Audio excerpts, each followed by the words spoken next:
This new piece is called Ebony Endeavor, which simply translates to Black Struggle. Here we go. Genocide, a recipe for disaster. Yet in the minds of those that despise our color, it's pure bliss. Rubbing elbows with the devil, we turn a blind eye to the brothers in white tees and blue jeans standing on the corner. Young women strung out on drugs while AIDS runs through their wombs like the river of blood created by police brutality and blatant hate crimes. Our children mentally dying, crying inside because of empty bellies. Mothers with multiple jobs who can't afford to feed them. Never seeing the inside of a doctor's office because affordable health care is only awarded to those who can afford it. Not many. Trapped in a mental state of playing catch-up. Keeping up with the Joneses is the name of the game. No heat and new Jordans. It's time to get up, wake up, and stand up for something. Because right now, we are falling into the deep dark pit of ignorance. Down there is no government assistance, no job placement programs or free meds for HIV-infected bodies, no incubators for underweight babies born to crack mothers. The pit doesn't contain a free clinic to give birth control to adolescent girls. WIC checks and housing vouchers are non-existent. Teen pregnancy is acceptable, and young African American men in prison is society's perfect cup of tea.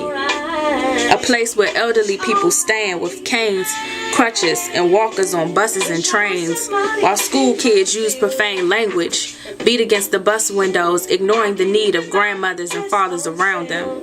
Domestic abuse is like breathing air.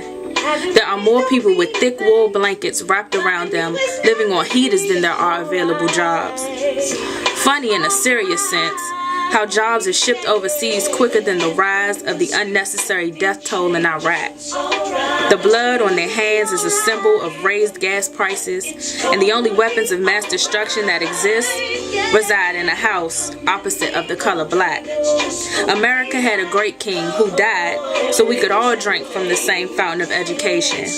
Yet only piss-poor dark children killing themselves to make 4.50s get scholarships to Ivy League schools.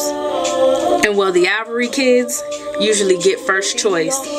Mediocrity seeps from them, but it doesn't matter when their parents present the past before the board, painted with the color green, if you know what I mean. Walmart becomes the perfect place for a career path in the South, and minimum wage is as close as it gets to winning the lottery. Unfair? But why should they care if we don't?